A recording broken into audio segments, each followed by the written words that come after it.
As you know, this issue is celebrating women in automotive and women in motorsport. So I'm here with Lydia, who is a grid girl and also a businesswoman, and I'm going to find out a little bit more about her career and her take on grid girls and what she learned in motorsport. Lydia, thank you so much for taking the time to speak to me today. I really appreciate it. It's my pleasure. Good. So tell me about grid girling, first of all. When did you get into it? How long did you do it for? So it was about 5 years ago when I was sort of having a bit of a transition in my career, and I was modelling, and I sort of fell into doing grid girling alongside that, and I just loved it. It was just so like glamorous, and you're meeting a lot of other, girls and getting like a snapshot of an industry you know nothing about, sort of going behind the scenes in the pits, and it's just exciting, isn't it? And the noise and everything, and you get to go in the little golf buggies and go behind the scenes, and so it was just like incredible. And after I did kind of one job grid girling, it sort of snowballed from there and did sort of the British touring cars. And brilliant. And did you know anything about motorsport before? Were you interested in cars, interested in motorsport? It's always, the Formula One has always been on the TV when I was growing up, because my dad's really, really into cars, and he actually, for a living, designed slot racing tracks, and I'm a partner of that business. Oh, wow. All the little model replica cars and everything. It was definitely a big part of our childhood growing up, but nothing I'd actually seen. Yeah. So I think that's why it's really exciting, because, the crowds and the energy, and it's just a fun atmosphere. Amazing. And what did you learn most about motorsport when you were a grid girl? I think like the marketing side of it, I found really kind of transferable to everything I've done since. Obviously, as a grid girl, you are literally being a visual marketing addition, like with the branding and the sponsorship, and how much of a big part that is. It just kind of gives you diverse people skills, doesn't it? You're meeting people from all different walks of life and connecting with different people. The drivers are often very busy and focused, so as the grid girl, you're kind of the front face, sort of speaking with the fans, and just making it a bit more of a seamless experience, I guess, for everyone. Yeah, and what did you think of the fans? What were they like? They're amazing how they literally remember your name. So after I started the British touring cars, my Instagram following went up massively, and people remember you, and it's really nice because you get ricochet fame off the driver. Which is nice, obviously. Just really lovely and friendly, and obviously they're so passionate about the sport. Yeah, definitely. And were there many little girls that came up to you and asked you about motorsport and roles within motorsport and that kind of thing? Yeah, there's obviously a lot of kids there, and I think it's the sort of sport that women perhaps feel like it's less popular to be interested in. I guess as a female, it's important to have other women in motorsport to look up to, isn't it? And who are interested and passionate about it, like yourself.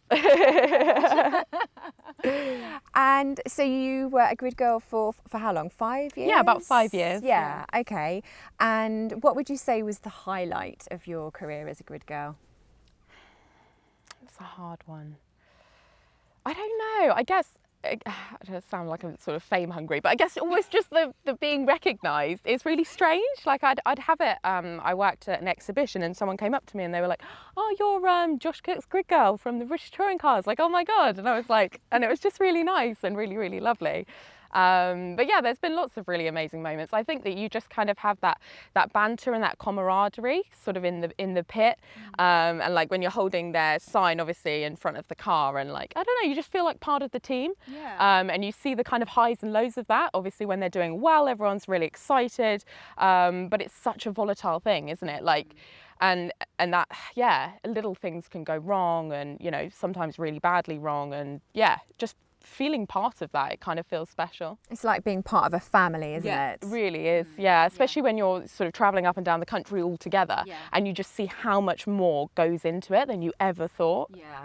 And what else was in your role other than holding the number and being the front of house? Did you have any other duties at all when you were a grid girl? So it's obviously you're covered in the sponsorship and the branding and getting it out there, creating a bit of a buzz.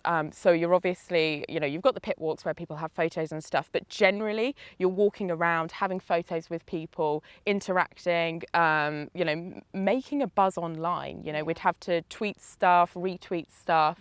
In this digital age, it's so important, isn't it? How much information's kind of moving online, and with all of our logos and our branding and stuff like that. I know exactly what you mean, yeah. I just remember when I was racing in Dubai and I saw a photographer trying to take a photo, and I was just trying to position myself so that my title sponsor would be visible by the camera. You have to think of these things, don't you? Absolutely, yeah. And did you have a lot of business skills before you started your work as a grid girl? You mentioned your father has a business. I think no. When I started out that journey, I was sort of fresh out of university, where I trained as a nurse, so very different. And I've always been kind of a people person, but it does make you have to interact with the general public and put yourself out there. And once you've done that a few times, it's amazing how transferable that is to public speaking, or generally being able to command yourself in a way that is representative of a brand. Yes, absolutely. And were you surprised when there was a bit of a backlash and there were some people who were anti-grid girls? Hugely shocked. I think all of us were in the industry, and it's really, really sad that that's had a really negative effect. Even now, there's so much less work. And every grid girl I met was a dancer, actor or model. And this work is like the backbone of the creative industries. We don't want to be sat at a desk in an office, and it's fine if some women do want to do that. That's amazing, but others don't. And it's about choice, isn't it? It's about letting women choose what they want to do. And I never once felt disrespected in any way. Like you said, it's part of the team, and you feel part of the team. You don't feel like, you don't feel certainly coerced into it. The thing that really upset me about that movement more than anything else was we do have inequalities in our society still. We do have big problems with women being trafficked. So we need to be focusing our attention there, not on strong, entrepreneurial, amazing women that are doing this because they love it and they work hard to get there. You don't just trip and fall onto the grid. That's true. It's very competitive. Women want to do it because it's fun and it's glamorous and blah, blah, blah. I was riled up, to say the least. So was I agree with you wholeheartedly. So talking of choice, you have made some decisions and you run more than one business, don't you? So tell us about your businesses. Yeah, sort of jack of all trades, master of none. You're doing yourself injustice here. But I think I'm the sort of person who doesn't like to sit still for too long. New person, new challenge, new task. And I guess that's why I loved grid girling, because it's very much like that, isn't it? You have to be able to think on your feet. So I have a children's entertainment business, which is my main passion in life at the moment. And we run mainly character parties. So I dress as a princess. Sounds wonderful. And children are just magic. So it's so much fun to be able to, have that creative industry where you've got a lot of room to be different and create something really special. And so with coronavirus, that must have affected your business. What have you done to adjust your offering? Yeah, it's affected the events industry hugely. So after 3 days of crying, you kind of brush yourself off, and loads of positives have come out of this. We've really kind of strengthened skills that we didn't know we needed. We've created a YouTube channel, we've created loads of online content for kids, we've grown our online following by more than 3,000 people, and we've been doing princess parades, where we've been doing socially distanced princess parades, all of our entertainers going along, and the local community can come out and wave and see us at a distance, which has been amazing for our recruitment. We've had loads of girls apply to be princesses since. As you can see, we have moved location because of the rain, not because we were being precious about our hair, were we, Lydia? It was a videographer being precious about his equipment. Anyway, so we were speaking about diversifying through coronavirus, and you have set up Zooms and virtual parties and that kind of thing. Do you see that as being a feature in the future that's going to be more prominent? Yeah, definitely. And doing live content on our Facebook page, you know, getting people engaged. We've had people engaged from all over the country, even Australia, where there's people pop up. Wow. So yeah, live content on our Facebook page is something we're definitely going to be continuing. And we're still doing Zoom parties now. I think people are starting to get a bit sick to death of Zoom, aren't they? Slowly, but we're still doing a few of them. So yeah, we've definitely strengthened as a team as well. We've been having like marketing Zoom meetings that we didn't have before, and yeah, loads of positives that have come from it. Yeah, and so would you say that you've developed your business skills through being a grid girl and the business that you're running now, and then through the changes that have happened that have been out of your control, it's just enabled you to grow as a business person? I think so. I think like as you get older, you kind of, I don't know, or maybe it's not even coming older. You just got to. You can't just sit there crying, because that's, you know, if you change and adapt and try new things, you just don't know what you don't know. And yeah, that's definitely been the case for us with our Facebooks. Like our first one, we got over 100,000 views, which we just never thought. You know, it's just me at home in my bedroom dressed as Elsa, and I'm just doing like a storybook and sleeping bunnies, and just, you know, you're feeling really silly on your own in front of this camera. And we got like a really amazing response. And, you know, it's indirect, but it gets your name out there, doesn't it? And then it means you're on people's radar when you do start, you know, doing your Zoom parties and doing our actual parties again, and being face to face with children, which is what we really love. Oh, brilliant. And Disney princesses have changed as well over the years, haven't they? Princesses that are in animated films, they're a lot more inspirational. And definitely for women, you know, women aren't just waiting in a tower to be rescued anymore. Sorry, boys. Like Elsa and Frozen, obviously the biggest grossing Disney film of all time, written and directed by a woman, and there is no male interest at all at any point during Frozen. She is a strong, independent woman who is very powerful, and I think that's great. You know, I've had so many 4-year-old girls who really aspire to be her, and, you know, they understand that they're not waiting for the man to be the funny one, to be the hero, to be, you know, the one with any grit.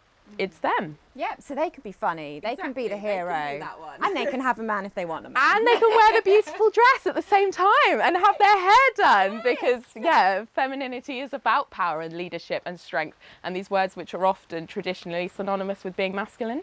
Yeah, it's funny actually, because when I was quite early into my racing career, the race representative, the driver representative, said to me, "Oh, I can't imagine you in heels, Rebecca." And I thought, okay, I'm not being true to myself here. I need to do something about this. You know, I like to dress up. I used to like getting my nails done, but I'm far too busy with my twins now. I just push my cuticles back while I'm driving along, and then sloppily paint toenail polish on just before a shoot. But you know what? There's an element of glam still there. And there's nothing wrong with that. You know, if you're a woman who wants to look glamorous and wants to do those things, and if you don't as well, you don't have to. And like going back to sort of the you know, the backlash about grid girling and stuff, visual marketing is always there. Like, we choose the colour red. You know, it's statistically proven time and time again, products that are red are chosen, and they have such so synonymous with sexuality, and you're more likely to buy from a sales representative who, you know, puts themselves across in a attractive and confident manner. And yeah, it leads to better sales results, doesn't it? It's just nature. Yeah, it is. Yeah. For men and women, isn't it? Oh yeah, definitely. And so Ferrari got it right with the colour then. Yeah, definitely. And tell me about the other business that you are part of. So I'm also a partner of my father's corporate events company, and as I said, he's the maker and designer of these amazing giant Scalextric tracks, and we take them along to corporate team building, family fun days, weddings, things like that. So my role sort of with that is the marketing, the website design, sales. You know, with a small business, you end up Basil 40, don't you? When you're like it's all going wrong. just sort of doing a little bit of everything. But I also, drive a van to central London, you know, to a big hotel, load big heavy equipment in, set up the Scalextric track and do the race comparing. And again, I love the task of that, the challenge, and do a bit of race commentary. Love it. And does that mean growing up you were just playing scale electrics all the time? All the So time. you're really, really All the good time. at scale electrics. You'd probably beat me in a normal car, but not in a little car. Okay, I think we've got a race on our hands. I wish we had a track here. That would be really good. But yeah, that's definitely my competitive side comes out. I've got 2 brothers and I'll be racing them at scale electrics and doing the race compare and stuff. I really enjoy that side of things. And what's your favourite car to have as your scale electrics car? That's a good question. To be honest, we have to cut this bit out. We're not cutting anything out. to make them, because if you get all the fancy cars, they're not as good. So my dad makes the actual specific cars, so none of them are branded, but they just last better. So you get all the all the proper Nissan ones and just everything. So some people ask for the Formula 1 cars, which look lovely. You go around a bend and they just all combust. Aggressive racer, I'm getting this. I like the ones that last and win. Okay, so what does it look like, the one that your dad has made that's your favourite one? So they are fiberglass molded and and very aerodynamic and low to the ground, and probably look like a rally car, to be honest. Okay, wow, this could be another business. Okay, so you are running that business with your father. You've also got your Disney princesses, your Snow Princesses business. Is there anything else that you do business-wise or hobbies? What else do you do with your time? So I still, sort of dabble in modelling. I've done a lot of sort of bridal modelling and glamour work, and I was doing that more when I was sort of a grid girl.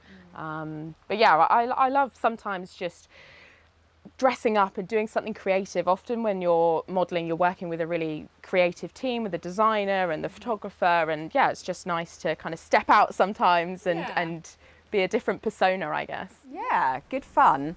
And so you also did page 3 modelling, did you? Yeah, I did. Yeah, and how long ago was that? So last year I did a lot of page 3. Yeah.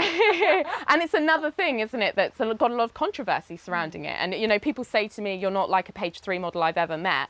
But I don't know that they've met many page 3 models. Well, there is that. Yeah, because I think that a lot of models, or perhaps women in general, are being underestimated. Why have these stereotypical boxes where people fit? And page 3 I loved. I enjoyed being glamorous. It's a great day out, and I certainly don't think it takes from me as an assertive and accomplished businesswoman. Yeah, and you're in control of doing it. Of course, exactly. I'm not being coerced into it. It's my choice. And when you're there, that actually the photographers are female as well. It's actually quite a female environment. And one day everything is going to go south, so make the most of it right now. Okay, so what does the future have in store for you? So Snow Princess parties is just my biggest passion. We've got 3 franchise locations now. I'm aiming to be a national brand in the next 2 years. So for me, it's just pushing that. I get so passionate about it. I wake up every morning and think about, how we're going to design our kit better. I've built our website. It's looking a lot better. The website is great. Thanks. Yeah, that's been our lockdown project, actually. A lot of work's gone into that. So yeah, it's a collaboration of entrepreneurial, creative women, and just making it a national brand is what the next 2 years holds, and then maybe children. Maybe children. Yeah. Do you think you'll go on circuit and drive yourself ever? I would love to. Yeah. I would really, really love to. One of my passions, one of my aspirations is to have a custom pink Lamborghini with all my Snow Princess branding down. And I love that kind of, I guess you've probably faced it a lot, where people aren't expecting a female to enjoy driving and want to be in charge of like a powerful car. But yeah, that would be so appealing to me. Love it. So we've got your dream car, we've got your future setup. Tell us a little bit more about personal side of things. What's your favourite food? That's a really tough one. I mean, I'm very healthy. I go to the gym several times a week and I run and I swim. So I am kind of like, pretty healthy, but chocolate. Just chocolate, yeah. I can agree with you on that one. Excellent. Okay, well, it was great having you here today, and I'm sure you are very inspirational for a lot of girls and women all over that are going to be watching this. And thank you so much for Well, it's chatting been my to pleasure. me. It's been really fun. And you're obviously so inspirational as a businesswoman and a racing driver. Yeah, I love that. This is the Mutual Appreciation Society. Brilliant. Well, I hope you guys enjoyed that as well, and enjoy all the rest of the content